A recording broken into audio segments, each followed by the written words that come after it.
Fala prevencionista, seja bem-vindo a mais um vídeo da nossa série Ergonomista Padrão ISO. E hoje nós falaremos da ISO 11228-3, que é direcionada à avaliação dos movimentos repetitivos. Vamos lá?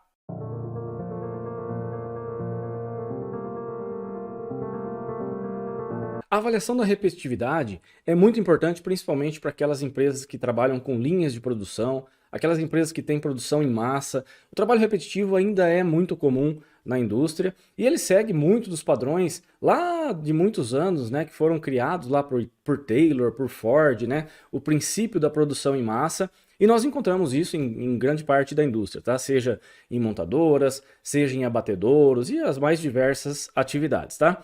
Nós veremos aqui hoje alguns conceitos principais da norma, entender por que é importante quantificar, qualificar esses movimentos repetitivos e principalmente, né, como que nós podemos chegar a um diagnóstico, estabelecer um diagnóstico, principalmente propor ações para essas atividades, tá legal? Então, se você não quiser perder nenhum conteúdo do nosso canal, nós publicamos sempre vídeos voltados para a sua prática profissional. Já fica o convite para que você se inscreva no nosso canal e veja se o sininho está ativado para poder receber todas as notificações, tá legal?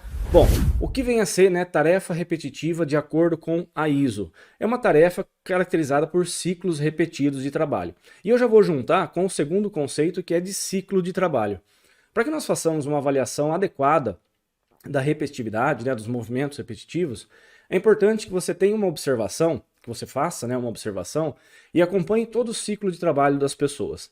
Vejam, a determinação do risco relacionado à repetitividade, ele é focado muito, é claro, nos membros superiores, né? Principalmente nas extremidades, de punhos e mãos.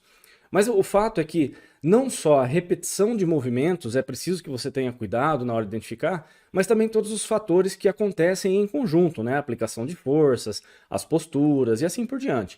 Da importância de você conhecer todo o ciclo de trabalho. Então, se o funcionário é responsável por produzir uma caneta, o tempo que ele gasta para fazer aquela atividade, né, para produzir aquela caneta, é o ciclo de trabalho dele, né? E ele pode fazer, o que acontece normalmente no trabalho repetitivo, é que as pessoas fazem uma parte do processo, uma pequena parte desse processo.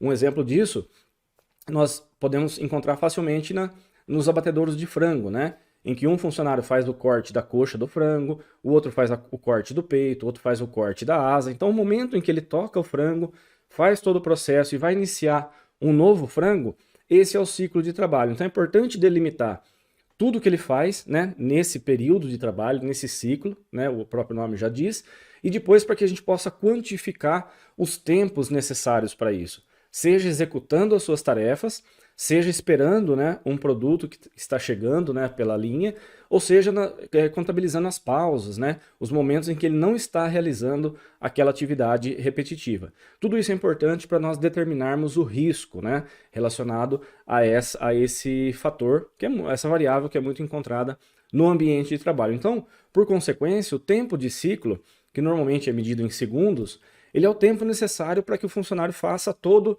o processo, todo esse procedimento relacionado ao produto, aquela tarefa que ele está desenvolvendo.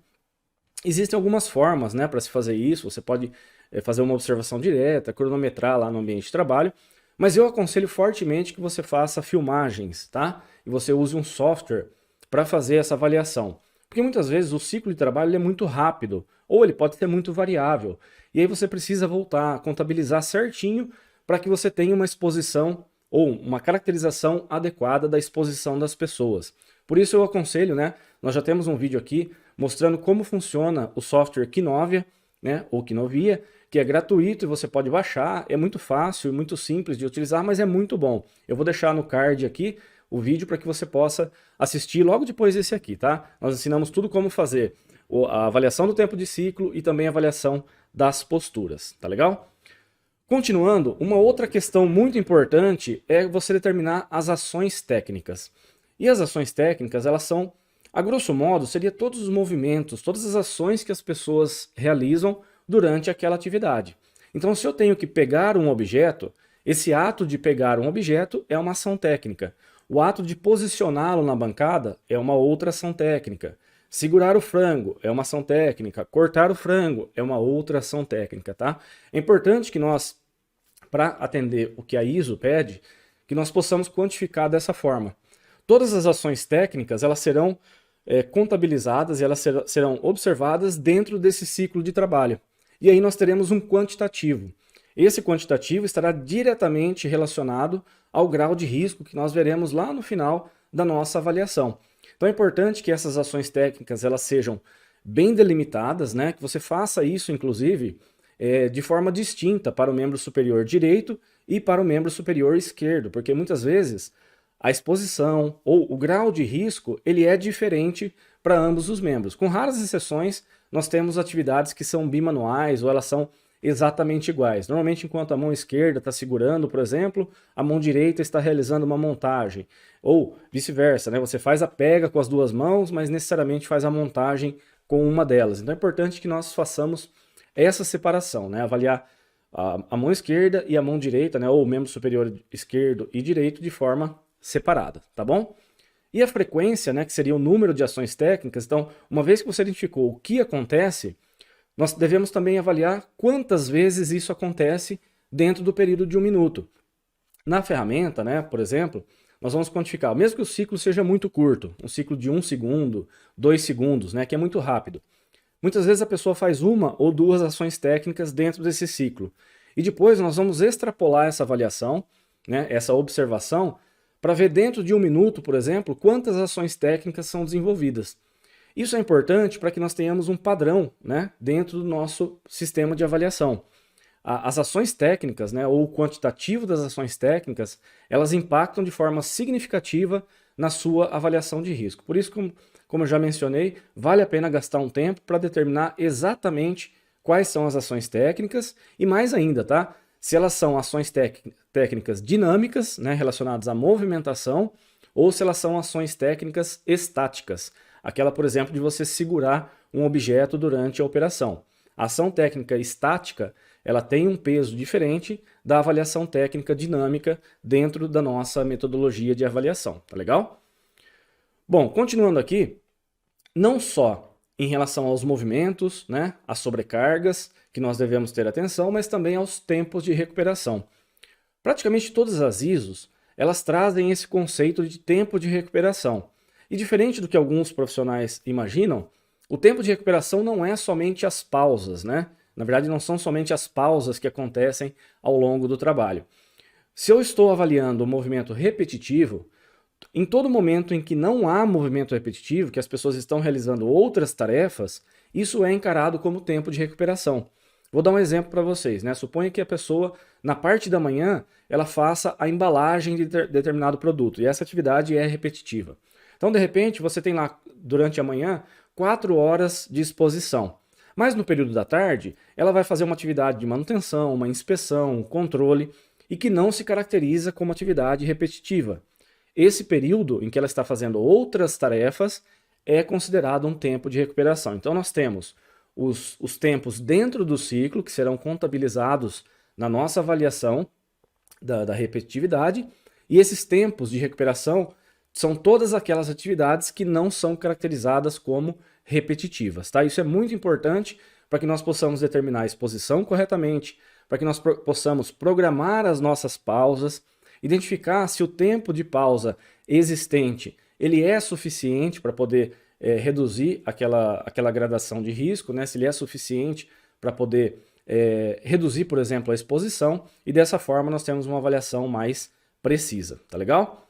E os fatores de risco complementares são aqueles que também estão presentes no ambiente de trabalho e eles não necessariamente estão relacionados à movimentação, né, dos membros, mas eles podem estar relacionados ao ambiente, por exemplo, ele pode ser muito frio ou muito quente. Nós podemos ter ali nesse ambiente também questões adversas relacionadas a espaços e assim por diante. Tem uma série de fatores complementares que nós podemos identificar no ambiente de trabalho e elas farão diferença, né, no resultado final da nossa avaliação de risco, tá? Por isso é importante pensar em todos os fatores possíveis para que o nosso diagnóstico final ele seja realmente preciso, tá bom?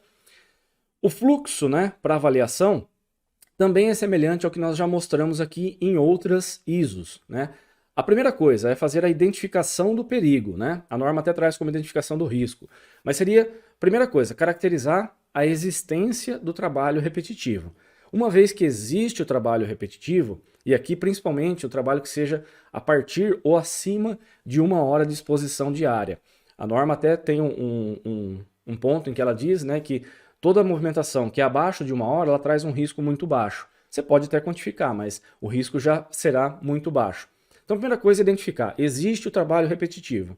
A partir daí, nós temos duas possibilidades, né? Assim também como em outras normas ISO. Nós temos um checklist, que é uma avaliação rápida, que no caso da ISO 11.228.3, ela não é tão rápida assim, né? Ela não é, particularmente não gosto muito desse checklist de avaliação rápida, porque uma vez que eu identifico que há o trabalho repetitivo, normalmente eu já vou para a avaliação específica daquela condição, tá?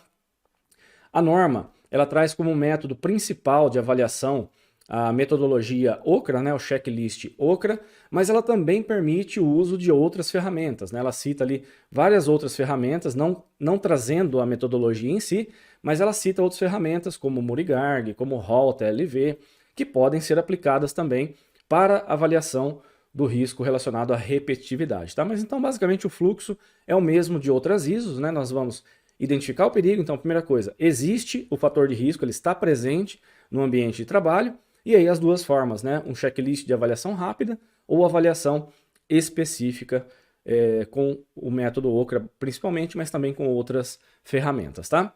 Alguns fatores importantes, então, que são pontuados na ISO. Então, a primeira coisa é descrever corretamente os dados da organização do trabalho.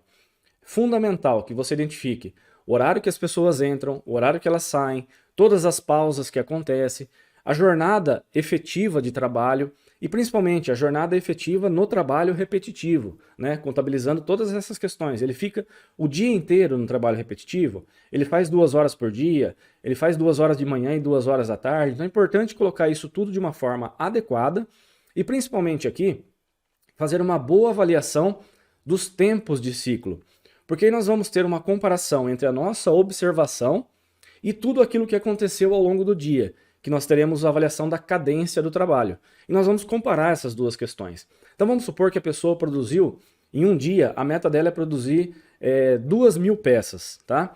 E essas 2.000 peças foram produzidas em 8 horas de trabalho. Quando você faz a divisão do que foi produzido no dia todo com o tempo que ela teve disponível, você vai ter uma exposição ao longo da jornada, que é chamado de cadência do trabalho. Você vai ter um tempo de ciclo aqui.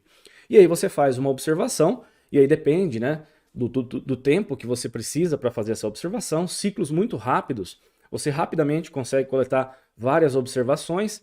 Atividades que têm ciclos mais longos demoram um pouquinho mais, mas o importante é que você defina exatamente em que momento as coisas acontecem, né? E principalmente colocando as questões técnicas, né? O número de ações técnicas, o que tipo de movimento as pessoas fazem, e aí a gente vai pontuando dessa forma. Então é importante começar com uma boa descrição da organização do trabalho, inclusive se há pausas, né? Contabilizando horário de almoço e tudo que tiver, né, relacionado à atividade das pessoas, tá bom? Depois o fator frequência das ações técnicas, né, como a gente já comentou, o fator recuperação, e aí sim, essas pausas que acontecem ao longo do dia, o horário de almoço, se há horas extras ou não, tudo isso vai influenciar no fator de recuperação. A recuperação, ou os tempos de recuperação, eles são fundamentais em ergonomia para que a gente possa prevenir a incidência, né, prevenir o aparecimento de dores e que vão, né, predispor às doenças ocupacionais. As pessoas precisam ter tempo de recuperação para determinada exposição, para determinada sobrecarga muscular. Então a gente vai pontuar todos esses tempos que acontecem ao longo da jornada. Depois nós temos o fator força, né? Que basicamente é o grau de esforço que as pessoas realizam durante a tarefa. Existem tarefas em que as mãos ficam livres, né? Por exemplo, eu tenho um movimento repetitivo, mas as pessoas estão pegando o objeto e colocando em determinada calha, em determinado pacote e assim por diante. Outras atividades, a pessoa exige da pessoa um grau de esforço também para realizar essa tarefa.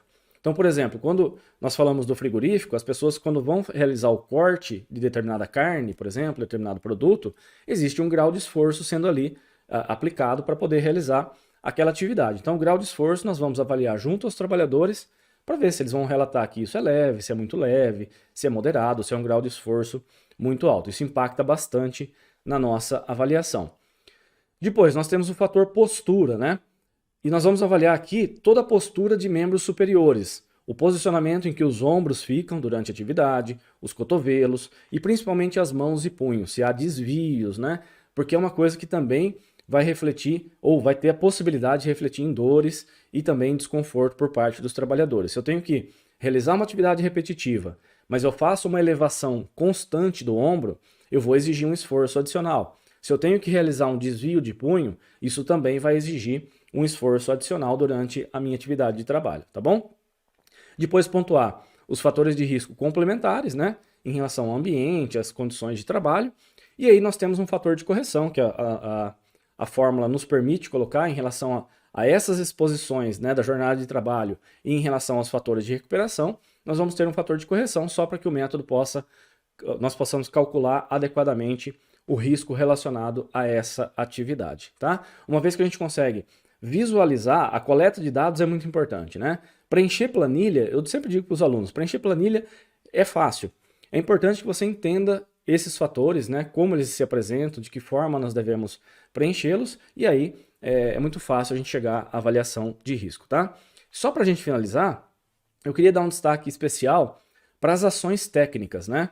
Para que você possa, durante a sua avaliação, delimitar exatamente que tipo de ação técnica está sendo realizada. Porque, por exemplo, quando eu pego um objeto, normalmente, após pegar esse objeto, eu vou posicioná-lo na minha bancada. Pegar o objeto é uma ação técnica, posicionar na bancada é uma outra ação técnica. Uma vez que esse objeto está posicionado na minha bancada, por exemplo, com uma das mãos, provavelmente eu estarei segurando. Se eu vou segurar esse objeto durante quase todo o ciclo, eu vou ter um esforço estático com essa mão, de posicionar e manter esse objeto nessa posição. Então eu acho muito importante, né, que nós possamos, né, treinar o nosso olho para identificar todas essas situações. O ato de fechar uma caixa, por exemplo, exige que eu traga uma das abas da caixa, depois a outra, depois a outra, depois a outra. São várias ações técnicas sendo realizadas num curto espaço de tempo. Então, divida realmente, né, todas essas ações técnicas entre pegar, posicionar, reposicionar, né, furar, bater, né, um martelo que bate, por exemplo, 3 vezes, são 3 ações técnicas, tá? Então, pense assim, cada movimento executado, que é a ação técnica, você deve contabilizar de uma forma independente e aí sim você vai chegar a uma avaliação mais precisa dessa exposição dos trabalhadores, do número de ações técnicas e, por consequência, a um diagnóstico mais preciso, tá legal? Pessoal, com esse vídeo nós fechamos a nossa série Ergonomista Padrão ISO e quem quiser saber mais, né, sobre o assunto, nós temos um curso específico, inclusive, de aplicação das normas ISO. Eu vou deixar o link aqui na descrição para que vocês possam conhecer. As normas ISO, elas têm uma ótima aceitação, né, no ambiente empresarial, no meio jurídico, né, nas ações judiciais. Então, eu acho fundamental que o profissional conheça mais a fundo. Aqui a gente deu uma breve, né, explanação sobre todas elas, e caso você queira conhecer mais, né, sobre o assunto, eu vou deixar o link aqui na descrição, porque eu acho realmente fundamental. Se esse vídeo foi importante de alguma forma, se trouxe uma informação diferente para você, não saia dele sem deixar um gostei, e principalmente comenta aqui embaixo, né, o que você achou, se você já aplica, o que você acha, né, das normas ISO, se é uma realidade para você ou não. Comenta aqui para a gente poder ampliar essa discussão, tá legal? Agradeço mais uma vez a sua participação, vou ficando por aqui, até um próximo vídeo e tchau!